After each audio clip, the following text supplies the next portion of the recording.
Wreck-It Ralph 2. Pretty excited for this one. I'm gonna go see it in Dolby, so I'm excited about that. So let's go in. To keep an eye on any valuables you may have brought with you. In case of emergency. Oh no.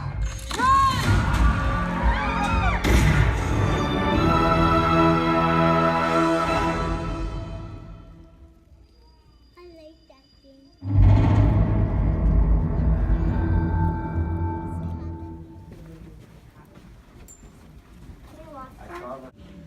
Alright guys, so I've been trying to record this review for about an hour now, so this is like my 10th time trying to record this review, and, and I'm quite annoyed by now. But anyways, I'm gonna try my best to finally get, there's something about this review I just can't get right. But anyways, I did go see Ralph Breaks the Internet. I did go see it in Dolby. I'll get talking about Dolby after I talk about the actual movie itself. Now to a little bit of the story about the movie. Of course, it's a sequel to Wreck-It Ralph. We do have Ralph and Vanellope. They go out of Game Central and they do go to the internet to go find a missing piece from Vanellope's game before it gets shut down. Now, of course, there's more to that story than what I just gave you, but of course, I'm not going to spoil it because I think this is a movie that is worth checking out. This movie is just filled with surprise after surprise after surprise. And sure, the movie just doesn't have the same level of charm that the first movie had, but it's just another really damn good movie that could actually turned out to be not so good. Ralph 2 really does take everything that the Emoji Movie was, but it just gives it the Disney makeover with some actual charm to the story and some depth to the characters, which I really enjoyed.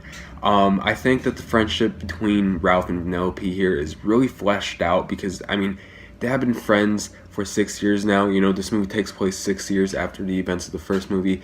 It's nice because also the first movie came out 6 years ago, so it's nice that Disney's going with timeline with this movie, not like Incredibles 2 where it just stays where it left off from. But it's nice because it really just shows how much it affected both these characters in a positive way. And what they do with both characters in this movie, I thought was really smart. They take Vanellope and they give her more of a personality in this movie, which I just loved. They really just put a lot more spotlight on Vanellope, and to begin with, I really thought she was a really interesting character, or a really fun character in the first movie. So I really like how this movie does take the spotlight and does give it to Vanellope a lot more than Ralph.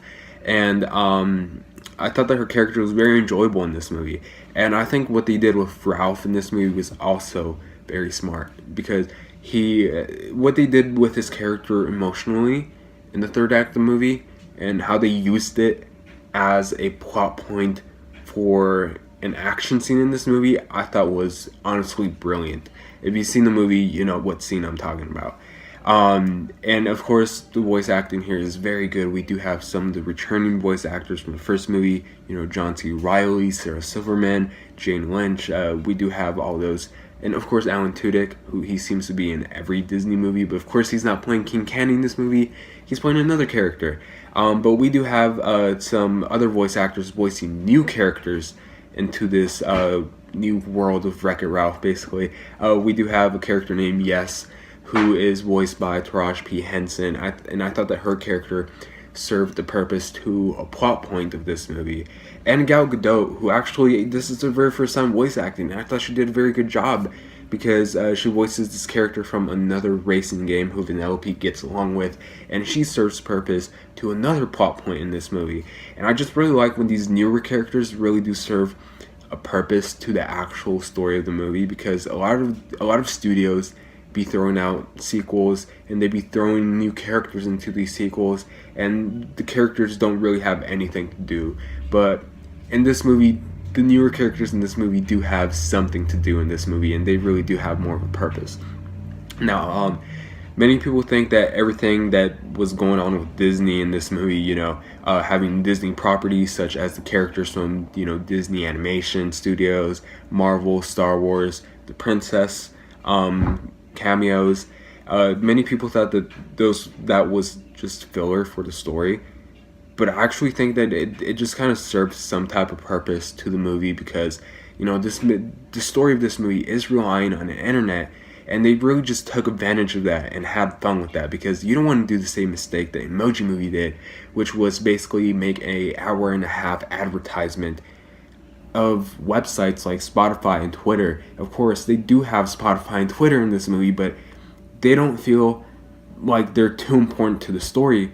And I guess you could say in a way that everything, when they go into the Disney world, I guess you could call it, it doesn't feel like it's doing much for the story, but instead it's doing something, and it's having fun with these characters and having much more fun with the story, because again, these characters are going to the internet and you just want to have fun. You don't want your movie to feel like an advertisement. You actually want it to feel like an actual movie, and I think that that's something that they did with those properties in this movie that I really liked. Now, there are some problems that I do have, and I think these were really my only problems with the movie. There are some plot holes left out in this movie that were important to the first movie. Now, one of them being, if you guys recall from the first movie, there's a scene between King Candy and Ralph where King Candy is explaining to Ralph why Vanellope cannot get out of Sugar Rush. And the reasoning to that is because she's a glitch, and glitches can't get out of their own games. And in this movie, Vanellope gets out of Sugar Rush and goes to the internet, and she's still a glitch. Now, another plot hole that I think that they really just kind of sort of just unexplained, just to rush to the whole concept of them going to the internet, is, in the first place, the reason why the events of the first movie even happened is because Ralph basically, Ralph went out of his game, and just because Ralph wasn't there, because he's a major part of his game, they thought that the game was broken. And Ralph went out to the internet for a little over 1 day, and he was missing from his game, just like he was in the first movie. But they don't make a big deal out of it in this movie, and it just didn't really make much sense to me. I guess it just felt like the filmmakers just didn't want to explain those certain things from the first movie in this movie. I don't know, it's something that it's just leaving me thinking. I'd really wish I could talk with the directors and so they could actually explain to me how that works out. I'm just curious, especially about the Vanellope thing being a glitch, and she still got out of her game to go to the internet with her still being a glitch. I don't know, those things just make no sense to me. But other than that, I just, just pushing those flaws away, I still think that this is a pretty good movie. I actually really like this movie quite a lot. I don't love this movie as much as I love the first movie. Of course, I still think that the first movie is better, and I think that the first movie is actually much more great. But it's definitely one that this movie is definitely one that I'm going to be adding to my Disney collection, of course, right next to the first movie, just because I think that this is a really good movie worth checking out. And again, it loses some of the charm from the first movie. But what matters here is whether it's a good movie or not. And the answer is yes, it is a good movie. So I do think that this is a movie that I would recommend go pay full price, go watch. And with that being said, I'm going to give Ralph Breaks the Internet an A-.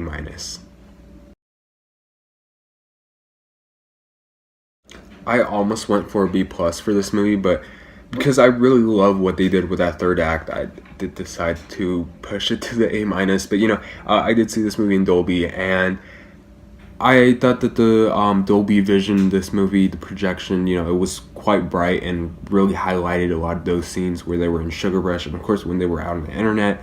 It was a very colorful presentation in Dolby Vision. As for the Dolby Atmos surround sound, I really do think that they really did take advantage of the Dolby Atmos surround sound, where they used some of the overhead speakers and a lot of moving sound within the lower channels. So I do think that this is a movie that is worthy of a Dolby showing, and this movie is also playing in select IMAX theaters, so that might also be cool. I don't know, I didn't see this movie in IMAX, but I can recommend the Dolby showing because it is a difference. There's a difference between seeing this particular movie in a standard theater and in a Dolby theater with Dolby Vision and Dolby Atmos, so it's effective. So really good movie. I obviously recommend this movie. And anyways, have you guys seen Ralph Breaks the Internet? If you guys seen it, what did you guys think about it? Tell me in the comment section down below. As always, thanks so much for watching. Please like and subscribe, and I'll see you guys later. Bye.